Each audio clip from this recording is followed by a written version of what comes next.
Bonjour à tous. Alors aujourd'hui je vais vous montrer comment sortir un moteur d'RX8 assez rapidement. Donc ça prend à peu près 2 heures en bossant tranquillement. Donc là il est prêt à sortir, je vais vous montrer ce que j'ai enlevé. Donc le support batterie avec la batterie, le boîtier filtre à air, tout ça a été retiré.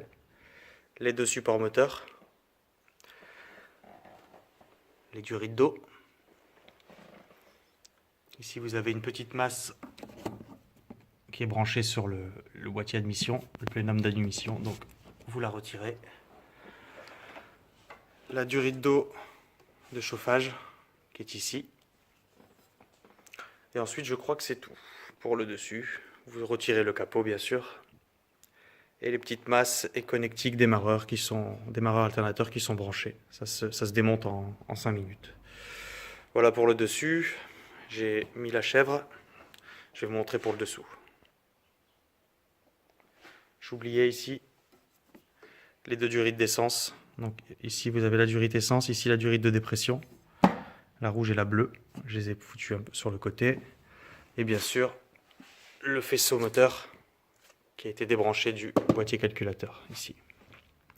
La pompe à air secondaire a été retirée également. Donc vous faites un peu de place, mais il n'y a aucune utilité de démonter l'admission par-dessus, les courroies, etc. Là, vous enlevez le compresseur de clim complètement pour ne pas être embêté. Alors il est possible de le laisser sur la voiture pour ne pas décharger la clim, mais c'est vraiment difficile de rentrer le moteur par la suite. Là, si vous le retirez, vous êtes tranquille. Juste la courroie et le compresseur de clim. Et les 2 petites durites d'eau, petites, donc ici un clips sous la voiture, sous la traverse de la voiture, vous sortez la durite et vous en avez une autre qui vient se visser sur le bloc ici avec une grosse clé de 24 ou une grosse clé de 19 suivant l'année du véhicule. Voilà, je pense n'avoir rien oublié sur le dessus, il y avait ces petites choses à rajouter. Alors nous voilà en dessous, donc là j'ai calé le moteur avec un petit cric et une cale pour lever un peu la boîte. Vous retirez le démarreur avec ces 2 vis. Derrière le démarreur, vous avez une vis de boîte. Là-bas sur le dessus, vous avez une autre vis de boîte. Ensuite, une vis ici, ça fait 3.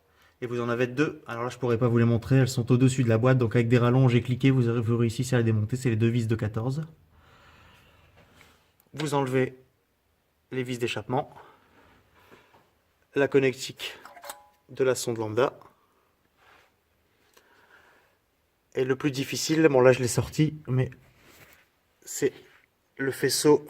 Je vais vous le montrer sur le dessus de la voiture. Il y a un faisceau qui passe, qui est clipsé sur le dessus de la boîte de vitesse, avec les contacteurs marche arrière qui sont branchés dessus. Donc 4 connectiques et la sonde lambda. Je vais vous montrer à quoi ressemble le faisceau par le dessus. Donc voilà le faisceau qui est clipsé sur le dessus de la boîte. Vous retrouvez ici les connecteurs de contacteurs marche arrière et celui de la sonde lambda. Voilà, il n'y a plus qu'à le retirer. Une fois que vous avez déclipsé, vous le sortez par ici. Vous le posez sur le moteur. Le moteur est sanglé sur la chèvre et on va le sortir tout de suite. Voilà, ça vient de me prendre 30 secondes. J'ai levé un peu le moteur, on tire, on le désolidarise de la boîte et on le tire tout doucement en le levant. Tout seul c'est possible, on lève un petit peu, on tire un peu et on vérifie sur les côtés. Si rien nous embête, vous avez les 2 petites dépressions bouchées ici, qui servent sur les phases 2, là on est sur une phase 1, qui peuvent s'accrocher sur les tuyaux, donc faire attention.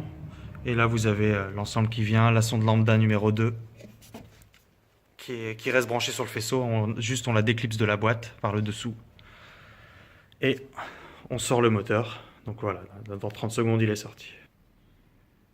Voilà, 30 secondes après, on a tiré un petit peu plus, l'échappement s'est sorti, la connectique de la sonde lambda numéro 1, c'est juste déclipsé ici mais sans gravité, et elle est sortie sans se coincer sur la boîte.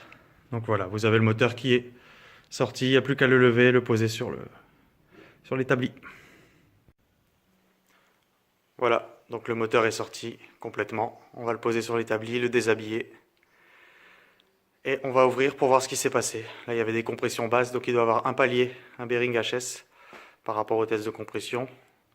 Et sur le rotor avant, c'était régulier, donc c'est la segmentation qui est utilisée. De toute façon, il a 90 000 km. Il a été fortement sollicité, ce moteur. Lui, il est vraiment sale, donc des mauvais entretiens. On a beau essayer de changer le trio d'allumage ou autre, mais quand c'est trop tard, c'est trop tard. Voilà, donc Romain, j'ai bien attaqué ta voiture. Donc tu pourras suivre la reconstruction de ton moteur en live. Et voilà, donc là je ferai la suite certainement demain ou après-demain. Voilà, bonne journée.